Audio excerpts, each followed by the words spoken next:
Alors je sais pas comment ça se passe, vos vacances d'été à vous, mais moi chaque année j'ai un rituel. Chaque année, le vendredi, le matin, le dernier jour de travail, je mets les affaires de plage dans le coffre de la voiture, et à 17h pétante à la fin du taf, je file tout droit à la plage. Objectif, burn-out. Épuisement total des couilles.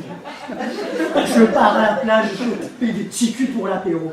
Un petit cul, deux petits culs, c'est l'heure de l'apéritif. Un petit cul ensemble, préféré. Ça, c'est le fantasme. La réalité, c'est que je passe la première, seconde, troisième, quatrième, la cinquième. Et là, putain, je m'aperçois que même ma caisse, elle a plus de rapport que moi. Une C1, quoi. Même le nom C1, elle joue en Ligue des Champions. Elle. Alors que moi, bon, j'allais dire, je joue en division d'honneur. Mais non, l'honneur, il y a longtemps que je me suis assis dessus. Ah ouais, je fais dans le déshonneur en ce moment, mais déshonneur total. Non, avant, j'étais romantique, je faisais pas comme ça, je citais du Shakespeare aux filles. Souvent, femme varie. À l'heure actuelle, c'est souvent femme à varier. En dessous de 90 ans, j'arrive pas à pécho.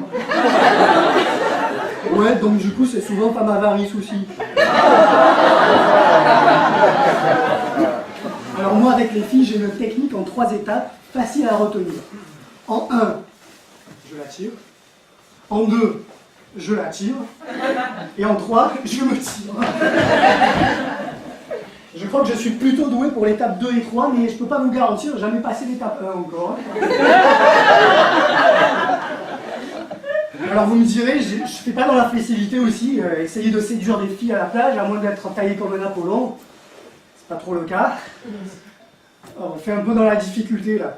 Alors que les filles, elles sont avantagées, les maillots ils sont super, ça les met en valeur, petit bikini, string, tout ça. Nous les mecs, on en parle, on a quoi? Nous les mecs, on a une espèce de truc en toile de jute, là, qui te descend de la moitié du mollet, ça ressemble à rien.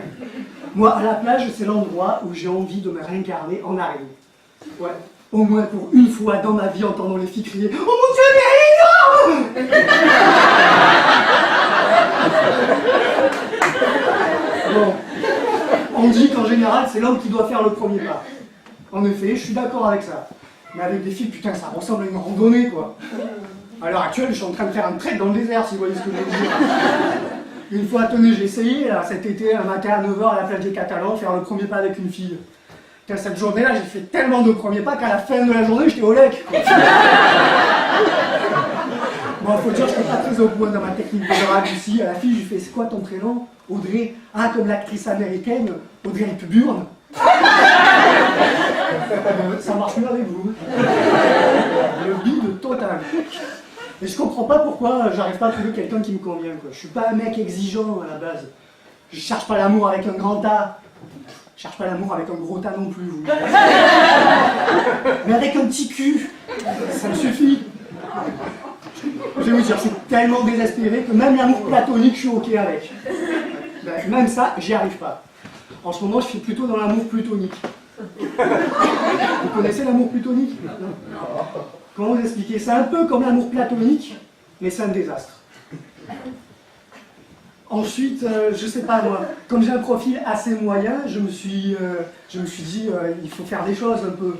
Oui, j'ai un profil moyen, quoi. Taille moyenne, poids moyen, niveau d'orthographe très moyen, âge moyen, confiance en soi moyen. Ouais, mais bon, au moins, avec moi, il y a toujours moyen, quoi.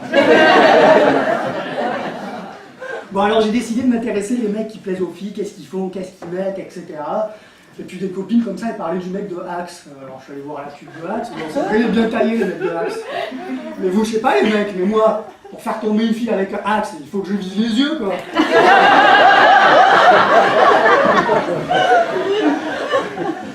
Le truc que j'arrive pas à capter aussi, pour que j'arrive pas à trouver une fille, c'est le nombre incroyable de filles qui te disent « Je cherche un chéri, je cherche un chéri, je cherche un chéri ». Ben, je suis là. Et en fait, j'ai réalisé que les filles, elles parlent en verlan. Oui, alors Mani, alors que verlan, c'est langage à l'envers. Chéri, ça veut dire riche en verlan. Comme ça, tu comprends les blagues des jeunes. Mamie, t'as quel âge? 85 ans.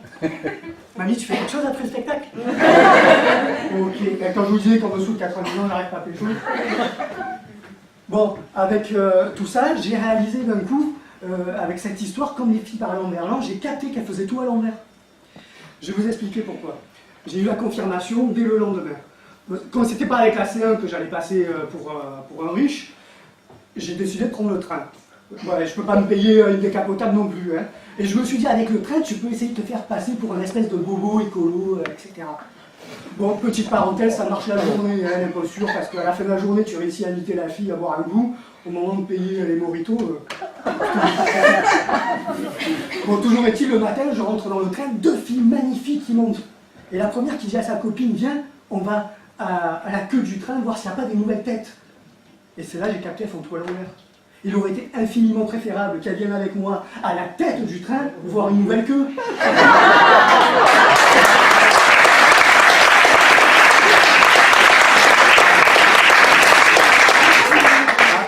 On me dit que je dois interrompre mon sketch parce que ça parle un peu trop de sexe.